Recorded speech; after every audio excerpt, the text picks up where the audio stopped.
మనము తిరుమలకు ఎన్నో కష్టాలు, బాధలు, కోరికలు హృదయంలో పెట్టుకుని వెళ్తాము.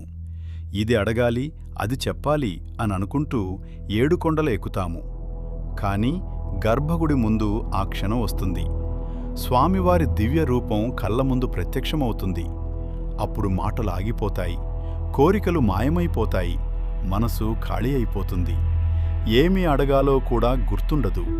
కేవలం ఆ తేజస్సు, ఆ కరుణామయ దృష్టి, ఆ నిశ్శబ్ద శక్తి మనలోని తుఫాన్లను శాంతింపజేస్తాయి. తెలియని ఆనందం హృదయాన్ని నింపుతుంది. కళ్లలో నీళ్లు తిరుగుతాయి. అది బాధ కాదు, అది దైవానుభూతి. అదే తిరుమల మహిమ. ఆ మహిమకు ఆద్యాయం సత్యయుగంలో మొదలైంది. హిరణ్యాక్షుడు భూమాతను సముద్ర గర్భంలో ముంచివేశాడు. ప్రపంచం చీకటిలో మునిగిపోయింది.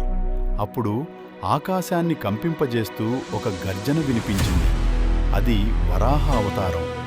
మహావిష్ణువు వరాహ స్వరూపంలో సముద్రంలోకి దూకి హిరణ్యాక్షుడిని సంహరించి తన దంతాలపై భూమిని ఎత్తి రక్షించాడు. భూమాత కృతజ్ఞతతో ప్రార్థించగా, నీ ఒడిలోనే నేను నిత్యనివాసం ఉంటాను అని శ్రీహరి వరమిచ్చాడు. అలా శేషాచల పర్వతం దివ్యక్షేత్రంగా మారింది. ఆదిశేషుడు 7 తలలతో 7 కొండలుగా అవతరించాడు. శేషాద్రి, నీలాద్రి, గరుడాద్రి, అంజనాద్రి, వృషభాద్రి, నారాయణాద్రి, వెంకటాద్రి. ఈ 7 కొండలపై దివ్యశక్తి వెలిగింది. యుగాలు గడిచాయి. ఒకరోజు భృగు మహర్షి త్రిమూర్తులను పరీక్షించడానికి వచ్చాడు. విష్ణుమూర్తి ఛాతిపై కాలు తగిలించినా ఆయన కోపం చూపలేదు. వినయంతో నమస్కరించాడు. కానీ ఈ సంఘటనతో మహాలక్ష్మీదేవి వైకుంఠాన్ని విడిచి భూమికి వచ్చింది.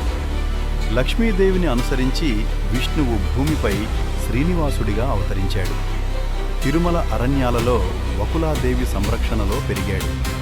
తరువాత ఆకాశరాజు కుమార్తె పద్మావతిని దర్శించి ప్రేమించాడు.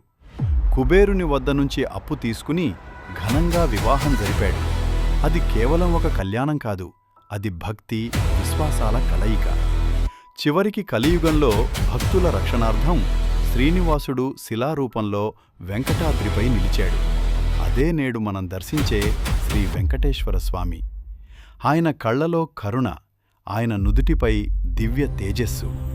ఆయన సన్నిధిలో నిలబడితే మనసు లయమైపోతుంది. మన బాధలు చిన్నవిగా అనిపిస్తాయి, మన కోరికలు మౌనమవుతాయి. అందుకే ప్రతి భక్తుడు గర్భగుడి బయటకు వస్తూ ఒకే మాట అంటాడు, గోవిందా గోవిందా. అది పిలుపు కాదు, అది సమర్పణ, అది విశ్వాసం, అది హృదయపు ధ్వని. వరాహ అవతారం నుండి ప్రారంభమైన ఈ దివ్యగాథ యుగయుగాలుగా భక్తి దీపంలా వెలుగుతోంది.